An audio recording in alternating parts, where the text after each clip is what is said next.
In this video, I'm going to teach you the most impossible and easiest way of reading minds. All you need is a piece of paper and a pencil. You hand them to your spectator and ask them to write down anything. And this genuinely can be anything. It can be a password or a PIN number or the name of the first person they ever kissed. The best part is you genuinely do not see what is on that paper. They can fold it up or rip it or put it in their pocket. It doesn't matter because you already know what they wrote. This is perfect mind reading.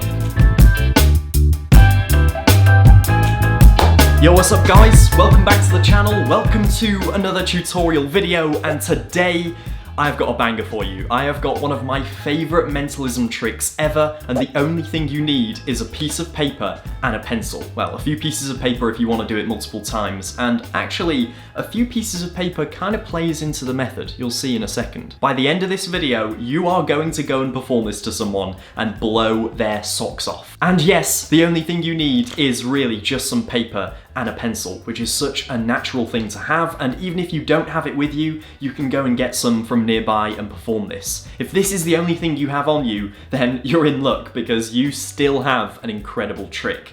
And not just one trick, but so many tricks, you can make this your own. Like I said, this can be used to read minds of passwords and PIN numbers, but honestly, go wild and just read minds of whatever you want. Favourite countries or colours or places, it really is up to you. This is Cyber Read. It's a trick that I've spoke about in the past before, but I want to reteach in a better way, plus I've got a load of new ideas. So grab yourself some props. I like to use blank business cards for the paper, by the way, but that is entirely up to you what you use. You can use a post-it notepad or just random paper, but I do like blank business cards just because, yeah, they're so simple and you know exactly what you're dealing with. I cannot wait to get into this tutorial, so without further ado, grab yourself some paper and a pen and let's learn Cyber Read. So this is everything I need, the business cards and the pencil, but a little bit of prep needs to be done to these business cards to make the trick work.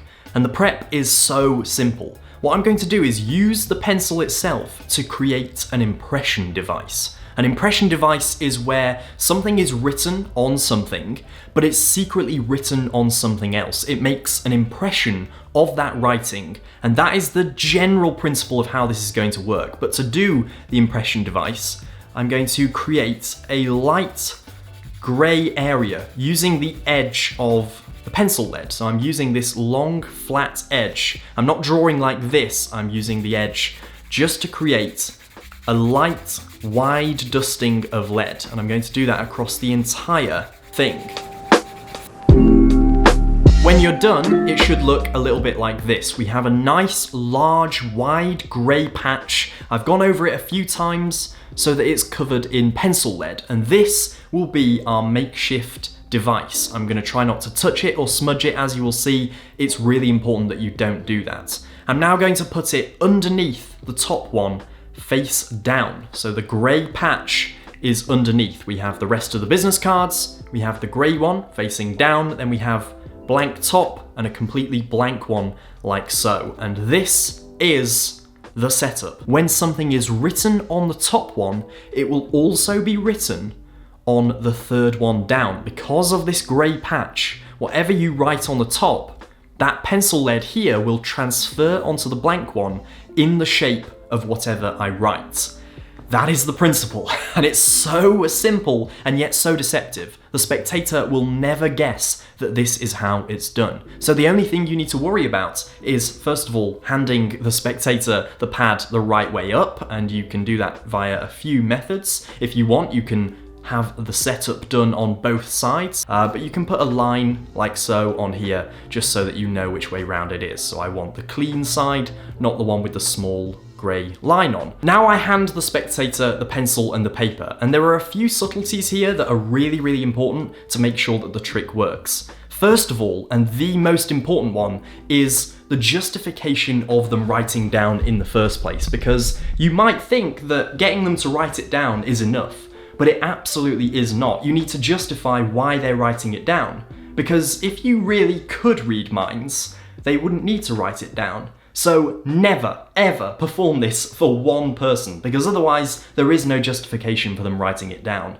The only reason they are writing it down in their mind is so that everyone else will know what they thought of and know if the magician was right. It's almost an afterthought. It's almost, I'm going to read your mind, I'm going to know what you thought of, but so that everyone else knows that I'm right, write it down. It's not the trick. This is not the trick. The props are not the trick. The props are hardly ever the trick in magic. It's the presentation. It's the effect of those props, and it's not relying on the props themselves. That is so important. It's a psychology that I live by, especially in mentalism. In this case, it is not about the paper or the pencil. The paper and pencil are just a gateway to the trick. They are not the trick. In a sort of strange way, the spectator should remember the trick kind of without these. That would be the perfect idea, that they remember that you just knew what they were thinking of, and that the paper and pencil was just kind of an afterthought. It was just so that everyone else knew what was going on and knew that you were right. But the paper and pencil should not be the main focus. So as soon as they've written it down, and as soon as you've got the peak, which I'll explain how to do in a second, these props go away, and the trick almost becomes propless. If you present this as a trick with paper and pencil, it will feel like a trick with paper and pencil. If you present it like a propless, pure, mind-reading, amazing moment, that is something that they will carry with them for the rest of their life. Presentation really, really takes importance here. It takes #1 slot, way above the method, way above the props. It is entirely about how you present this. So at this point, they've written something down, and I'm gonna write something down here, and we're gonna do a test run to see if you can tell, just based on the impression, what I wrote. So I'm gonna write something completely random. I'm gonna write a name. Okay, I have written a name down on the piece of paper. I am going to fold it up just like a spectator would, and I'm gonna put this in my pocket. That is so fair, and for the spectator, they've just written it down, folded it up. They're left with something that just looks like a stack of business cards that you're going to use for other performances. It looks so normal. They hand the props back. For all they know, they've just written something down, put it in their pocket. There is no way on earth that the magician could know what it is. And yet all I do is I take this back and very, very calmly, I just move. And there's no special sleight of hand here. There's no funny business. There's no gimmick that takes away the top card automatically. Anything like that is just drawing unnecessary attention to itself. It's just trying too hard in a way. If you have a move to take the top card to the bottom, there's no point using it. Why would you add in something that could risk you getting caught at this point? It's just silly. So all I do is I move the top card to the bottom and I look at the impression. The impression will be faint, which is why I don't recommend handing the paper to the spectator and saying, write anything, because they could write anything. They could write a paragraph for all you know, or a very long word. And the longer the word, the smaller the letters on a confined space, and the harder it will be to read. So I recommend 5 letters max. 4 letters is good. 3 letters is a little bit too easy. I think if it's a short word like the or and, or any 3-letter word, it's almost not as impressive. So I would recommend 5 letters as just a baseline. You can even use that in the presentation and say, write a 5-letter word, and they just think of a 5-letter word, which is quite easy to think of. Or a number. If you want to have a 4-digit number, that can be a passcode or a PIN number or a year that something happened. You can relate it to them personally. Numbers are really, really good and really easy to read as well. Now this is difficult to show up on camera. I just tried holding it up to the camera. It is tough to show on camera. To me, actually, this is really, really clear. I was actually surprised. I didn't press particularly hard. I just wrote it quite normally in capital letters. Okay, it's not showing up brilliantly. I'll give you like 3 more seconds just to try and guess what this is. Based on the impression sheet, I wrote Mike. I wrote just the word Mike, or the name Mike, just because that was the first thing that came into my head. And yeah, it's tough to show up on camera, but the camera is not your eye. To me, I can tell plain as day that that says Mike. It is super, super faint, which in a way is quite nice because it means that you're less likely to get caught. You can have this just sort of in the open, not, showing it around, but you can have it just normally and the spectator won't think anything of it because from a distance, it just looks blank. But actually from this distance, just here, I can tell what it says, and that is pretty good. And at the end, I can actually rub this away. because it's not written, it's just sort of dust in a way, it's just dust particles. So I can wipe that away and reuse this business card. Something I've tried in the past is actually sort of crumbling the pencil lead over and really smudging it in to create a thicker layer of pencil lead. It makes a marginal difference if you want to go the extra effort. It makes a marginal difference, but it sort of ends up with thicker lines on the impression, so you actually end up with a more smudged sort of impression thing, just from my experience. But there are multiple ways of doing it. You know, if you want to add loads and loads of pencil and use up a whole pencil on this thing, then by all means go for it. You'll end up with a clearer read. The only thing is, these do not last that long. Every so often you will need to refresh it and replenish it with a new pencil lead sheet. So maybe make up a load of these and keep them so that they don't sort of smudge away. That might be an idea, just so you can have refills. There is one little subtlety that I'm gonna teach you, one little extra addition that involves an envelope. If you're not a fan of this, there is an extra version that uses this. The way you set this up is you have your stack of business cards, you have your impression device, let's call it, on top, and that is of course face down, and then all of this goes inside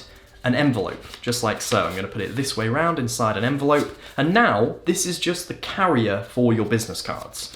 So you reach in, you take one out, you put it on top, and you allow the spectator to almost use this as a writing surface. So initially you can hand them the business card and then say, actually just lean on this. Almost as an afterthought. Like originally you were just going to write it on this, but then because it's a little bit easier and you're just sort of being nice in the moment, you add this into play, and just as an afterthought, just as an add-on, you just go, actually lean on that, just write on that. So I want you to write down any 4-digit number just on this piece of paper. In fact, lean on the envelope, but just make it a bit easier. There you go. And then once they've written it down, of course, they will just hand you this back and maybe even say thank you, which is quite nice. And they are handing you the explanation. So all I do at this point is I just take the business cards out as if I'm, preparing for the next trick or whatever. I'm just looking at the business cards. I peel the top impression device away and I'm looking directly at their answer, what they've just written down, the thing that is now in their pocket.